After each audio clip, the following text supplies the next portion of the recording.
Welcome to the Packaging Etc. podcast, where we will discuss all things packaging and some things not. We will hear from professionals across all areas of the industry: design, engineering, manufacturing, and many more. We will learn about packaging trends, new technologies, and cutting-edge innovations. This podcast is all about showcasing our favorite parts of the industry, the people, and giving them a platform to share their stories and their knowledge of packaging. Let's take this journey together. And now, your host, Matt Mulvey.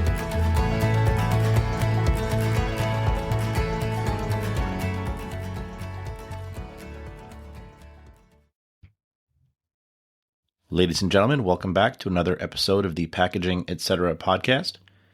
In my transparent effort to show that nepotism is quite alive and well, I'd like to introduce my cousin, Erin Cotterell, to the episode.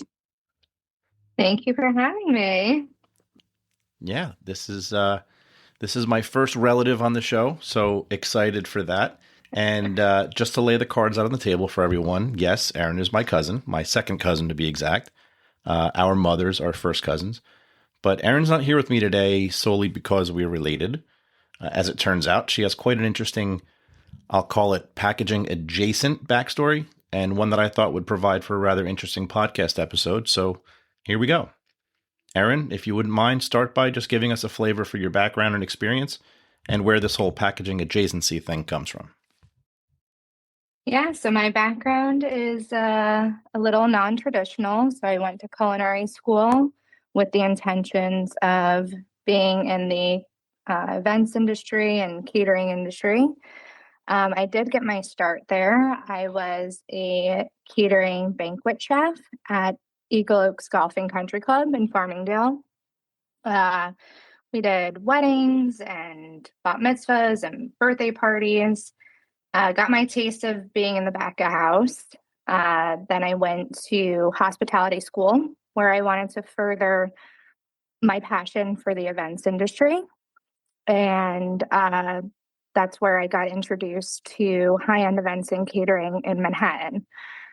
There's really nothing like the events industry in Manhattan. It is quite intense. Innovation is on a whole other level. And I loved the thrill of the industry and was excited to get my foot in the door. I worked with a company called Riviera.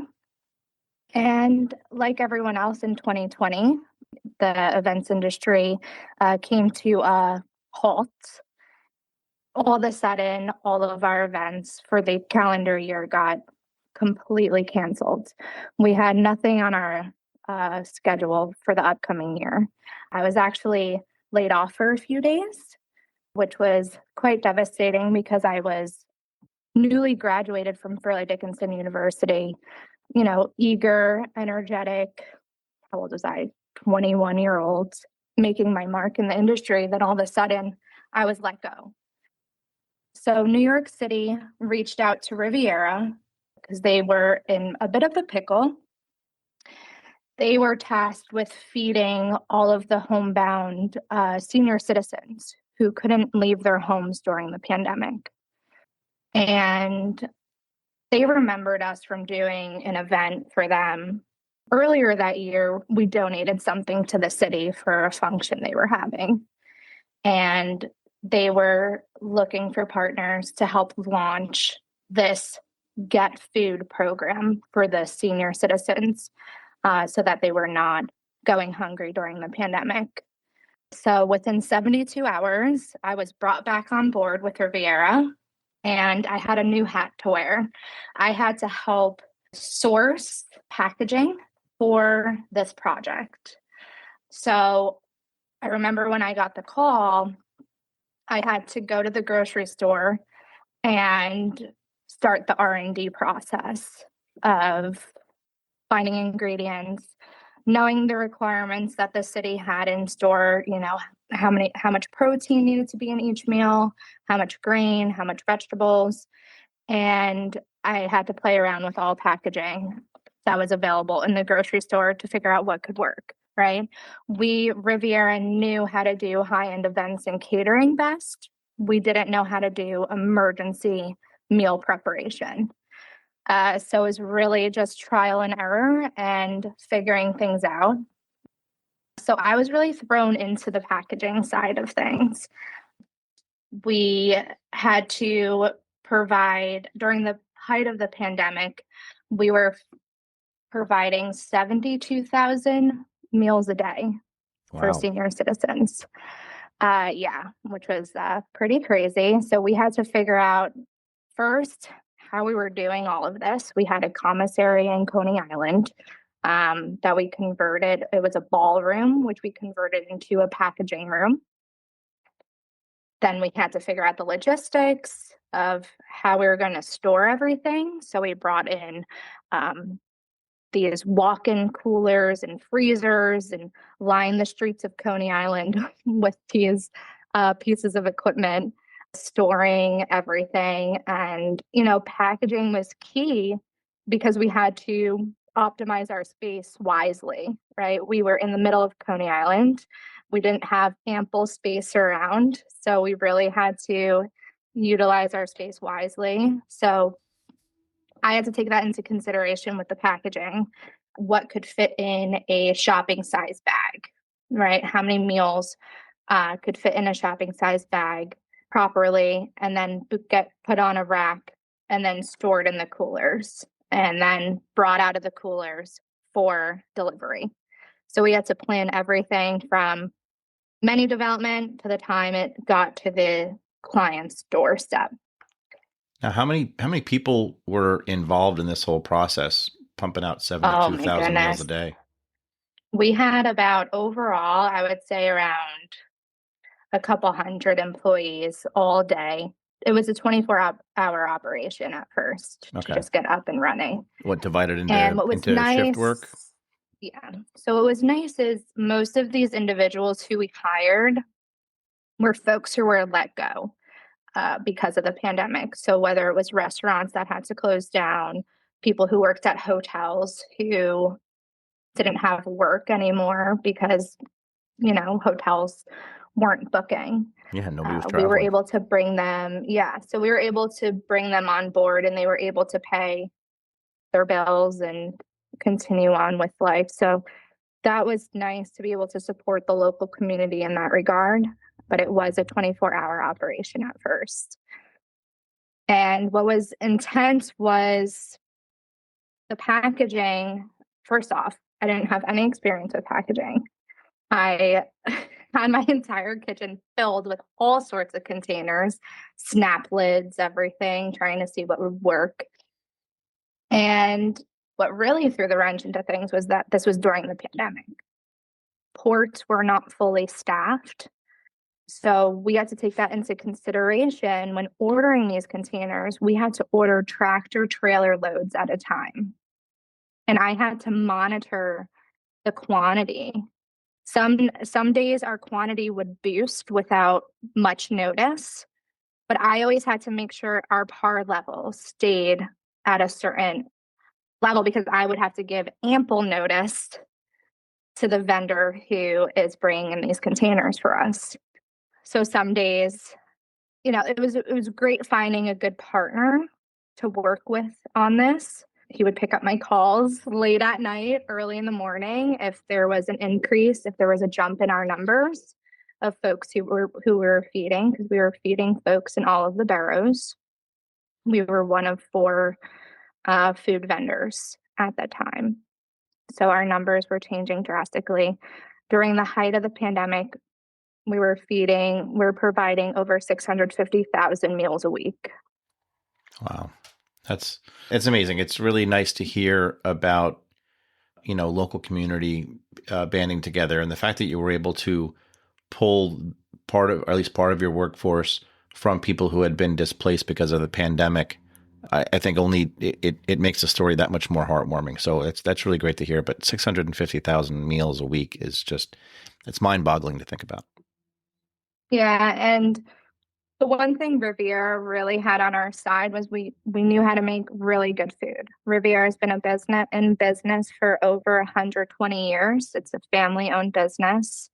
So we knew how to make really good food, but we really needed to learn in real time, it was trial and error every day, trying to figure it out, trying to surround ourselves with people who are in the industry, who are familiar with the process of the logistics and everything. So that was my time during the pandemic. Riviera did stay down the line of emergency feeding operations. And so that's what I currently do right now. I work with Riviera as a project manager.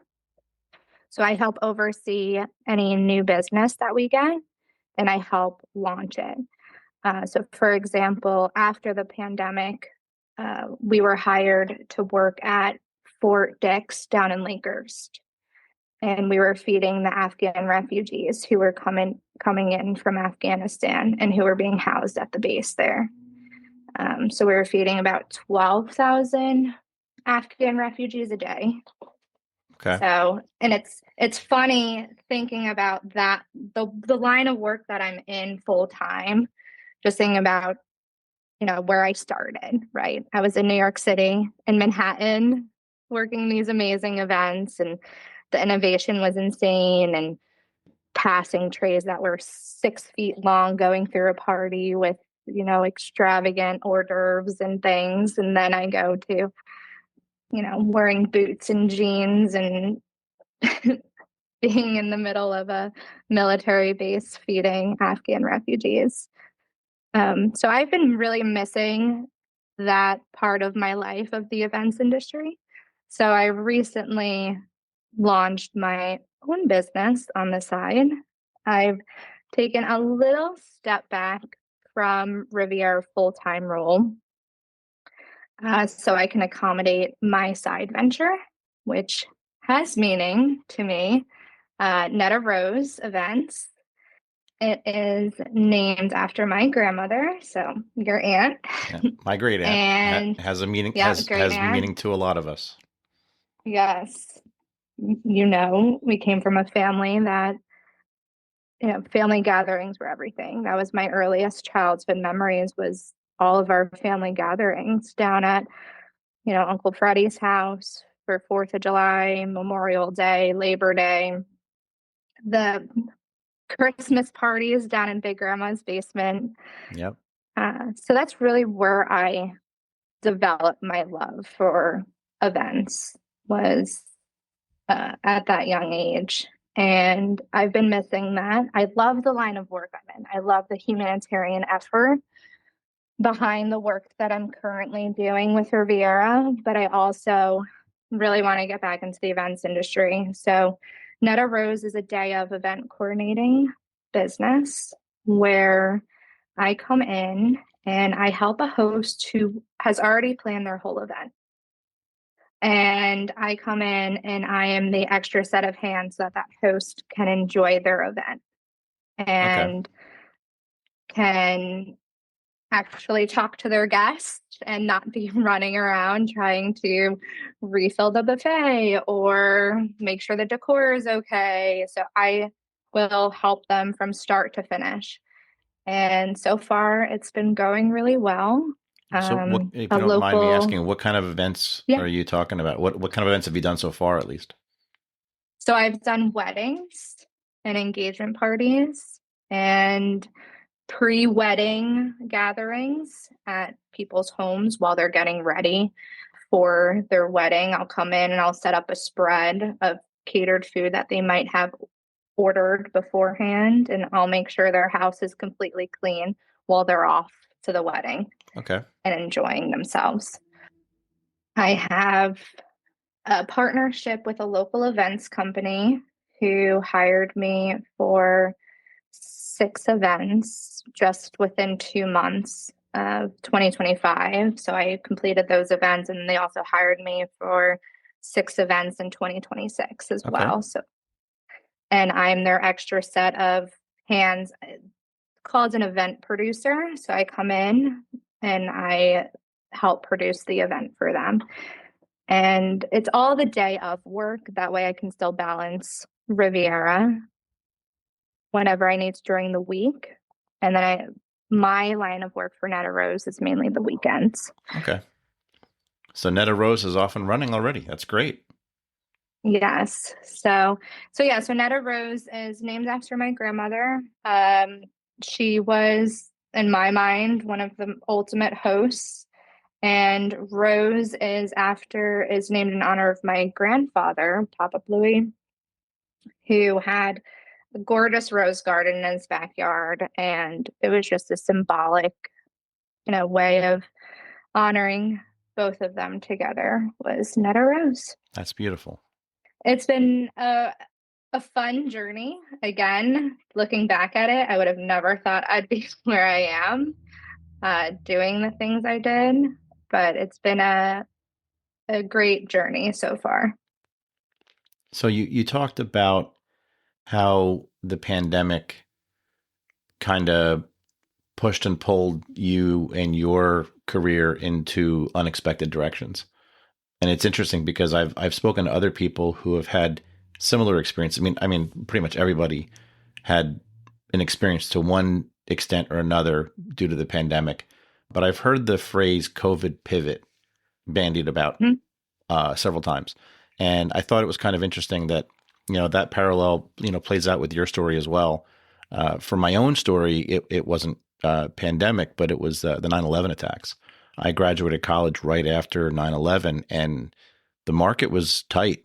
Things were unsettled for quite a while after that. And so it was a little unnerving coming out of college and trying to get a full-time job, which luckily, studying packaging engineering, especially at Rutgers, we boasted 100% job placement upon graduation. So I was able to get a job, but the starting salary was not quite where I was hoping it would be. And I thought maybe that might have been something related to the market and tighter wallets, et cetera, et cetera. I ended up getting a part-time job bartending at a country club up in North Jersey, and I enjoyed the heck out of that. That was a lot of fun. Free golf every Monday, which was in the summer times, which was nice. But no, it's interesting hearing your story about your COVID pivot experience, if you will.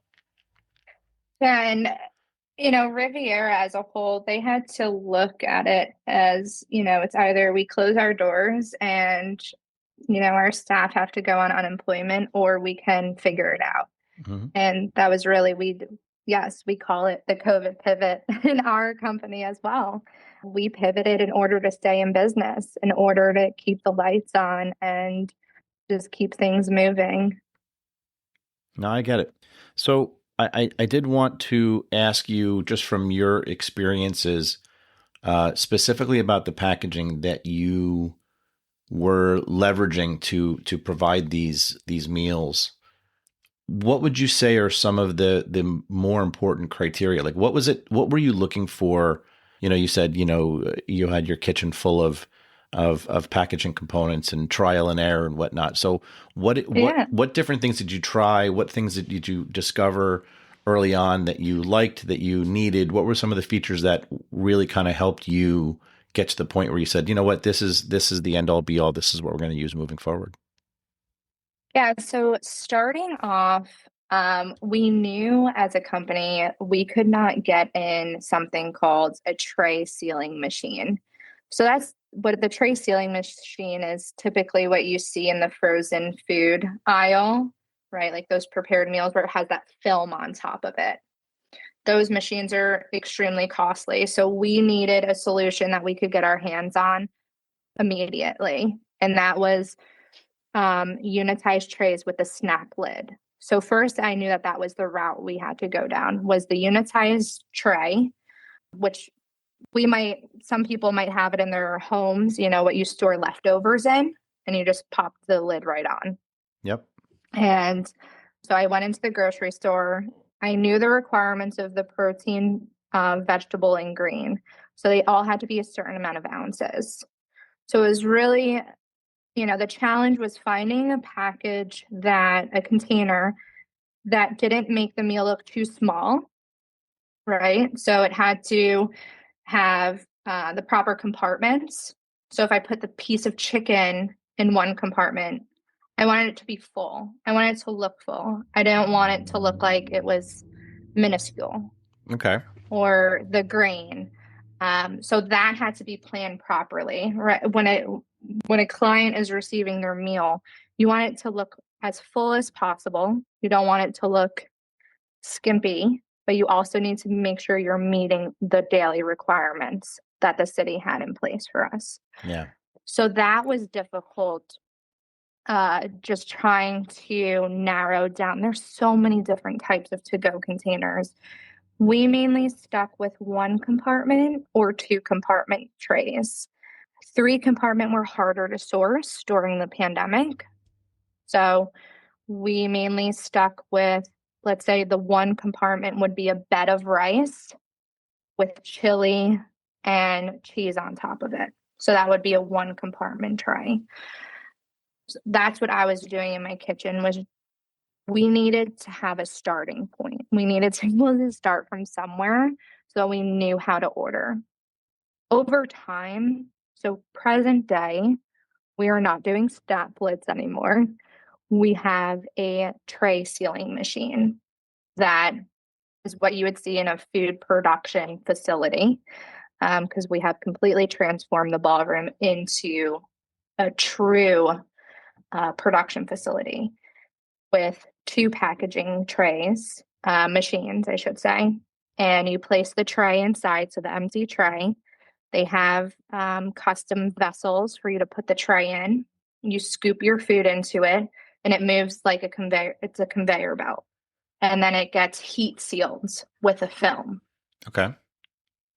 Now that's tricky because you need to make sure that that film is tight on there, because if that film comes off, that food needs to get discarded. But you also need to make sure that your clients can take off the film with ease and aren't stabbing at the film trying to get it off.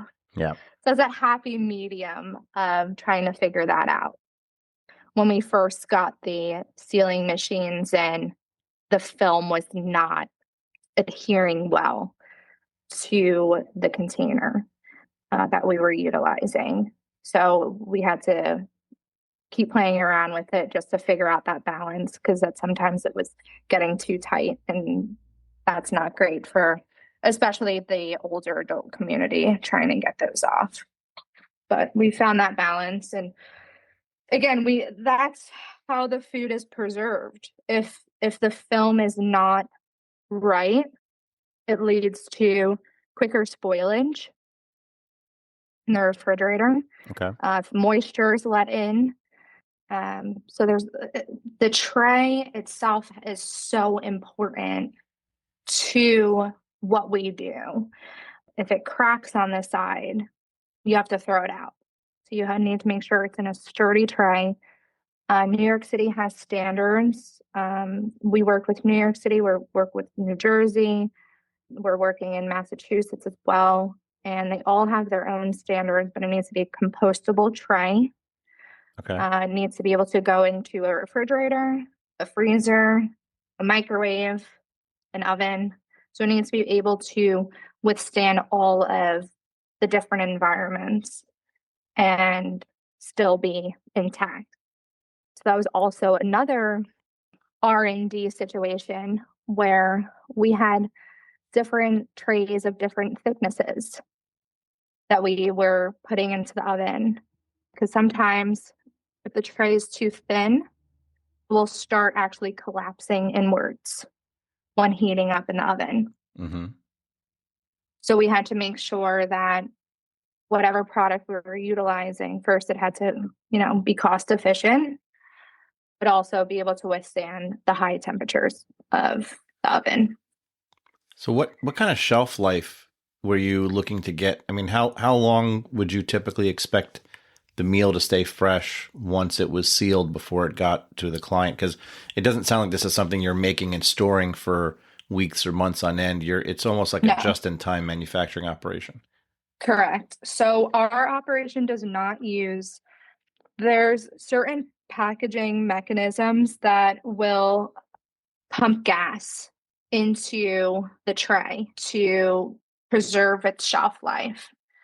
A lot of companies, if you go to the grocery store and if you see salad on the shelf with the film on top of it, most likely there is gas pumped into it to preserve the freshness. it doesn't necessarily mean that there's preservatives in that salad. It is that MAP mechanism. It's a modified atmosphere packaging. That's what they call it. Riviera does not have that. So our meals are made and then typically shipped out the next day. And then it's just a normal shelf life as you would if you were storing leftovers in your refrigerator. Okay. We use the same kind of process, in pharmaceutical manufacturing. We use the same kind of process where we will evacuate the headspace of a vial with an inert gas like a nitrogen or an argon, and that will help extend the shelf stability of the product because you're eliminating ambient air. While it's fine for us to breathe, it isn't always exactly the most friendly when it comes to the longevity and efficacy of your product. So same concept, just different, or I should say even same application, but to a different scale as well. And also the packaging, it's the integrity of the product. Some products might do great in the 3-compartment packaging with the film. Some others aren't great, especially when it goes in the freezer and then it has to be reheated again. So we've done so much testing. I've been a part of those teams where we create menus and we test and we test and we test because we want to make sure how that meal is consumed with how it should be consumed, right? We didn't want the integrity of the meal to be anything less than, no matter who was warming it up, how they were warming it up. We wanted to make sure that the quality still was at a high level. And it really all had to do with the packaging. So it's not a question of if, but a question of when the next, let's call it, crisis hits. God willing, it's not never another pandemic, but a pandemic level event or a major hurricane comes up and hits the tri-state area, or wildfire. I mean, you name it, some type of natural disaster. Before we get to that point, what would you say as a mass end user of packaging? What can the packaging industry do to be more prepared for that type of scenario? Gosh, yeah, it's difficult because I understand warehouses and packaging facilities, they don't want to have an excess of inventory to keep on hand if it's not moving, but you do need to have an emergency supply. For our contracts that we have, we are obligated to keep an emergency supply on hand just in case of any sort of disaster that might hit. Our clients need to be ensured that we would be able to execute the project. So because of that, we keep a certain amount of inventory on hand at all times in anticipation of something happening, even though obviously we hope nothing happens, but we need to be prepared. And we keep close communication with our vendors as well to know what levels we need available in case a disaster happens. It's difficult. We lucked out with the vendor that we got in touch with during the pandemic. I think he was maybe number 5 on my list. The rest of the vendors just said that they could not complete the orders. They could not get us the quantities that we needed. They lost a lot of their team because of the pandemic, so they were not able to fulfill our orders in the demand that we needed. So I would just make sure. It's so difficult, and again, it's expensive to keep inventory on hand if you're not utilizing it, if it's not moving, and folks don't want to keep a warehouse full of inventory on hand if it's not being utilized. But at the end of the day, if you want to be that company that people go to, you want to be that hero during a trying time of being that go-to person. So just keeping that in mind, even though, like you said, hopefully we don't have to think about that for a while, but just being as prepared as possible and knowing that you could be that person who could supply to keep things moving. Well, one of the things that in general I think the packaging industry faces, and any industry for that matter that starts talking sustainability. And you mentioned New York City has mandates for the packaging, the tray to be compostable. So compostable means it reacts quickly and easily with the outside environment, right? In a compost heap with microorganisms at play, with ambient air, et cetera, which means you can't sit on, as a manufacturer of that tray, you can't sit on that tray for months, if not years, before you even put it out there into the market, unless you have a controlled storage environment, which means now your inventory is costing you that much more. So there is a balancing act, obviously, that the manufacturing and specifically packaging industry has to play, where you walk a fine line between, how green do you want it to be? Are you paying sustainability lip service, or are you really, putting some muscle behind that hustle, or hustle behind that muscle? I can never remember that euphemism accurately. I'll look it up after the episode. But that it is a challenge where, you want to have something that's going to be a robust packaging material out there in the market, but you also want it to be biodegradable. And so how do you balance the two? And I mean, that's for somebody a heck of a lot smarter than me to figure out. I know that there's a lot of technologies out there, and companies operating in the green materials, biomimicry space, which, by the way, I'm actually looking for someone to come on the show as a biomimicry expert to talk about packaging. So if anybody out there is listening and you think you have a suggestion, please let me know. I'd appreciate that. But yeah, it's interesting you touched upon that, because that is an underlying theme that I see play out in a lot of scenarios within the packaging industry. Yeah. And what's a little different is when an emergency hits, sometimes those standards are put to the side just because they need to make sure, especially when feeding folks, they need to make sure people are getting meals. And if there are limited vendors with the sustainable packaging, whoever hires us in an emergency situation, they're just going to want folks fed. And sometimes they might bend the rules a little bit, just to make sure, the needs being met. But overall, we have to keep that standard on a daily basis, is the sustainable packaging. Absolutely. Well, if you ever come into a scenario where you're looking to source any type of packaging equipment, I know a consultant in the industry that would be more than willing to lend some assistance. Perfect. I mean, as we're growing, right now Riviera is involved in emergency feeding operations. We're also involved in the older adults home delivered meals industry, and we're growing pretty rapidly. So I'll keep you on standby. It's a nice problem to have. It is indeed.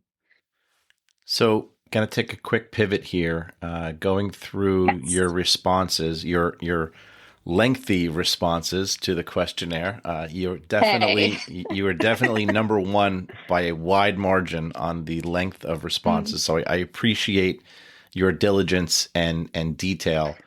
But you mentioned pickleball. And it seems like that is a new passion of yours. That is a sport I have never played. I don't even know if I've watched it being played. So just where did that come from? How did that happen? All right. So when I was in high school, I think I was a senior in high school. I remember my gym teacher saying, "All right, everyone, we're going to learn about a new sport that is up and coming called pickleball." What the heck is pickleball? And she explained it. It's a mixture between ping pong, badminton, and tennis, all merged together. Okay. And as soon as I started playing in high school, I was hooked. I loved it. But then, I went off to college and, kind of forgot about pickleball a little bit, and wasn't really a big thing on the East Coast yet, but it was something that was introduced in that gym class. And then within the past 2 years, I think 2 years ago, I became a member at a club here in town, and they have pickleball courts. And I decided, yeah, why not? Let's try it again. Let's see if I remember how to play from when I was in high school, and I remember enjoying it. And I was pretty faithful with getting out there on the pickleball court every week. Just after work, it was a fun thing to do. It's decompress a little bit. And then I started signing up for local tournaments, and that was a lot of fun. So I played in Monmouth County, I played in Princeton, and then a tournament came across my desk, and it was a New Jersey State qualifier pickleball tournament. Okay. So Said, we're getting why serious not? here. Why not? And I try to do one year defining thing every year. So I figured this could be my year defining adventure. So I played in the New Jersey State Open with a pickleball partner of mine, Marie. We ended up medaling. We came in third place. That's awesome. And that got us a ticket to play in Dallas, Texas for the Professional Pickleball Association World Championships. Okay. And So has this happened we yet? did not. Yes. Okay. So it just happened the first week in November. Marie and I, we did not have to go. It was just, you got in, and you don't have to go, but you have the spot. So I talked with Marie, and we were an immediate yes. Let's just do it. You Why have not? to go. So we ended up going. We played a team from South Korea, a team from Massachusetts, California, and then another team from Texas. We played from people from all over. We ended up coming in fourth place. In the world? So, well, technically, because of how the tournament is called, yes, it's a world tournament. So it was open to players from all around the world. But in our division, we came in fourth. And pickleball is separated based on level. There's different ratings. Okay. So in our rating, we came in fourth. That's amazing. And it was a lot of fun. And every time I look back at it, I just smile. And I know that if I didn't do it, I would have regretted it 100%. And it just showed me, if you're interested and just doing something, do it. Yeah. Why not? Here I am with a podcast recording season 2 episodes. And I guess that was my 2025 thing of the year was starting this podcast. Yeah. So they call that, I'm a huge follower of Jesse Itzler. I don't know if you know Jesse Itzler. I do not. He's a motivational speaker, business owner, and he calls it a misogi. It's a Japanese ritual of doing a year defining. It could be something hard. It could be opening up a business, just something that really stands out in the year. And so I would say my misogi for 2025 was this pickleball adventure and going outside of my comfort zone and pushing myself to that max. I trained for it. I had weekly training sessions and really took it serious. And I wish I came home with a medal, but I'm pretty content with where we landed for the most part. Listen, the fact that you can say that you came in fourth in your division in the world's competition, you don't need a medal. You have that accomplishment. Nobody can take that away from you. That's awesome. It's thank you. Yeah, it was a good time. I took up racquetball in college. And you're going to laugh when I say this, but I started playing racquetball because of the movie Big. You remember that scene where they're playing? It was outdoor racquetball, but they had racquetball courts at the Sonny Werblin Rec Center on Bush Campus at Rutgers. And my sophomore year, I lived in Silver's Apartments, which at the time that was the creme de la creme of it, at least in my opinion, the place to stay on Bush campus. And it was walking distance to the gym. And so Mhm. in between classes, I would go and I would play racquetball all the time, and I loved it. But then when I graduated, I just completely lost touch. I think it's probably been since I was in college that I played racquetball. And now that I think about it, I would love to go play again. I don't even know where there are courts. I'd have to go online and look it up. Yeah, I mean, racquetball, I see racquetball popping up again. Pickleball is now considered one of the fastest growing sports in the world. It is growing rapidly. And I mean, I love tennis. I appreciate the sport. But now you're seeing tennis courts being converted over to pickleball courts just to try to handle the demand Hmm. that is coming. Well, and So it's fun. based on my very, very limited understanding, pickleball takes up less space than tennis. So you can probably get, Yes. what, 2 or 3 or 4 pickleball courts for every one tennis court?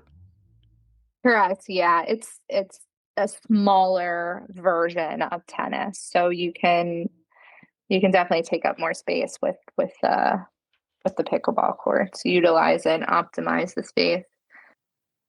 Very cool.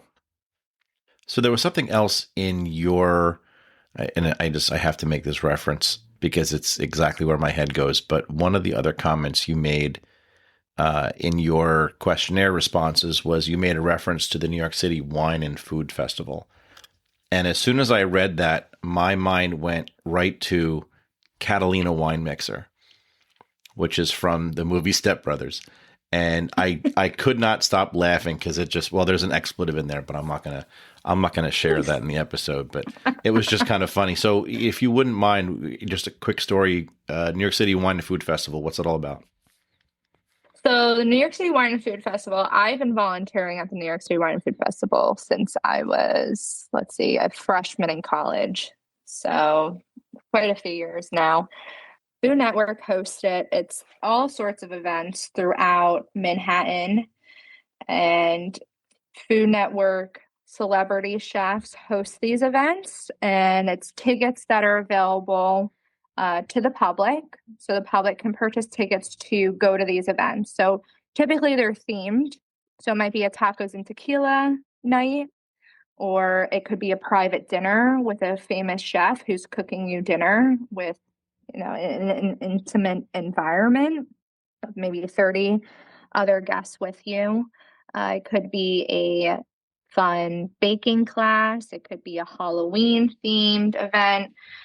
So the Food Network does a phenomenal job putting this event on, and they choose a charity partner. So when I volunteered, it was the New York City Food Bank that would receive proceeds from the event. Okay. And then most recently, they had God's Love We Deliver as the recipient of the proceeds. So I would help with in the kitchen. I would help the chefs with preparing the food that they're serving for the events. And then eventually I transitioned to the front of house where I assisted with the production of the event. So it typically is a 4-day event weekend. They have a burger cooking contest with all sorts of restaurants in the area. They have all sorts of events. It's very, very cool. And what time of So year? typically the fall. They changed up the event this year. Unfortunately, they did not have volunteers at this year's event. They were changing the scope a little bit.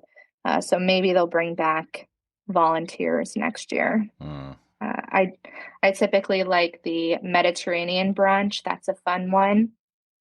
And what they do is they bring in local restaurants to have tables and pass out samples and drinks, and it's just a great time, and everyone coming together for a good cause all throughout New York. They go all out.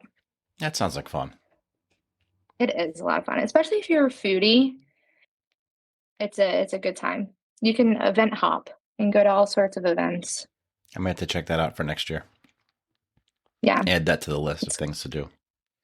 Yes, definitely check it out. I was fortunate enough. It's fun. I did a Broadway themed event the first year, and I happened to meet Neil Patrick Harris that year. Okay.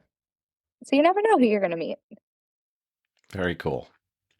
Now, earlier on in season 1, based on a recommendation from a friend, I had started introducing a random fact about packaging or something interesting, just a random deal.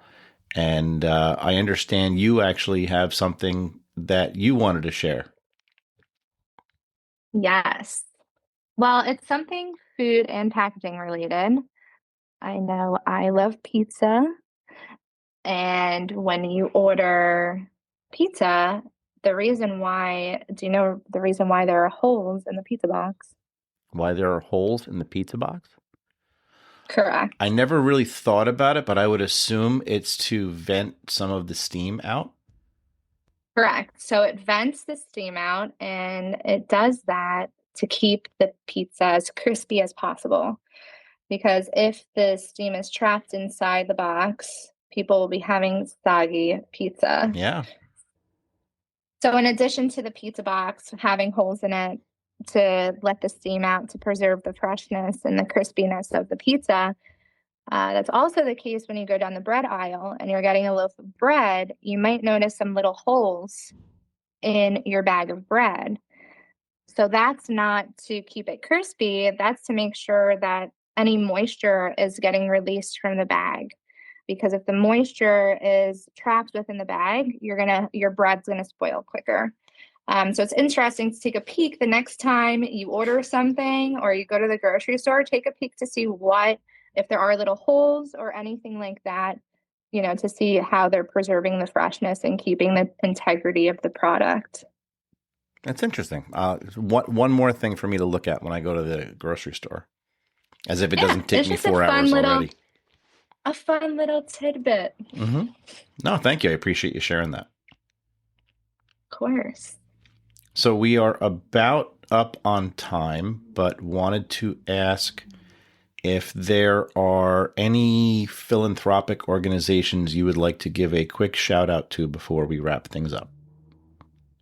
Oh man, I love the JBJ Soul Kitchen. They are very special to me. John Bon Jovi's wife, Dorothea, does incredible work. It is a community kitchen. They have a few different kitchens now, but the one closest to me is in Red Bank, the Soul Kitchen. Yep. You can dine there as a regular paying guest, and you get a beautiful multi-course meal. And then you can pay it forward. So your tip can help pay for someone else who might dine there who cannot pay for their meal. And that guest who goes there who cannot pay for their meal, they can they can volunteer instead of paying for their meal. Okay. And they're still treated to, the beautiful multi-course meal as well. There's nothing different. You wouldn't know who you're dining around, whether it's someone who's paying or non-paying.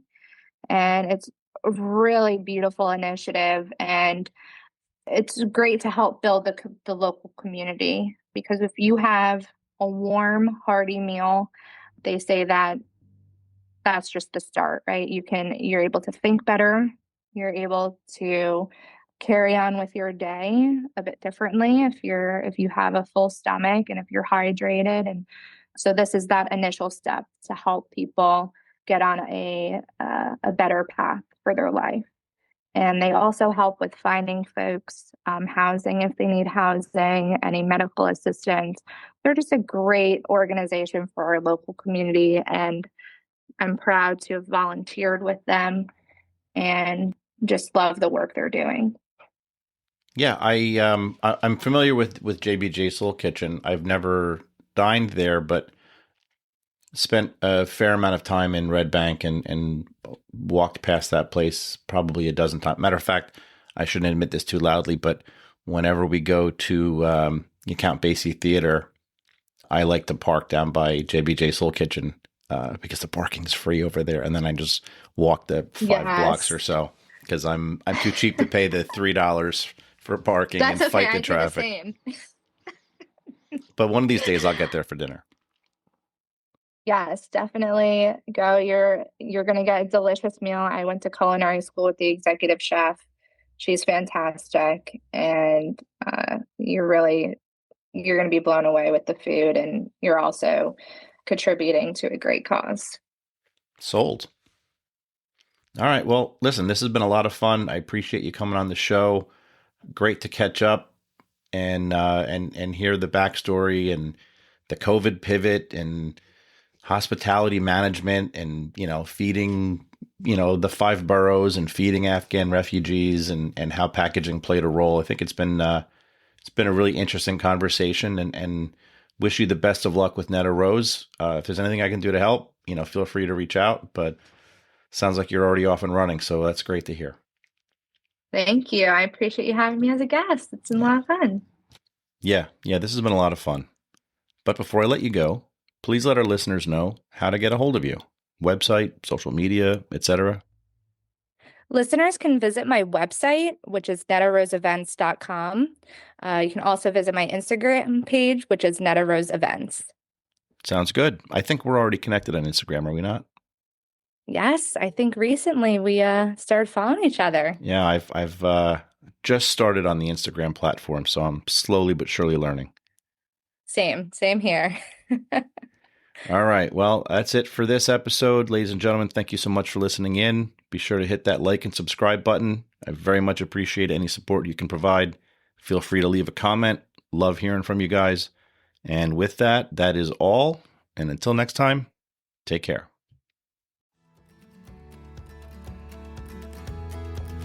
Thank you for listening to this episode of the Packaging Etc. podcast. We hope you enjoyed the content and maybe learned something new. If you have ideas for future guests or topics, we'd love to hear from you. Feel free to send a connection request on LinkedIn or visit www.precisionengsolutions.com and use the contact form. Once again, thanks for tuning in, and we hope you'll join us once more on the next episode of the Packaging Etc. podcast. Until then,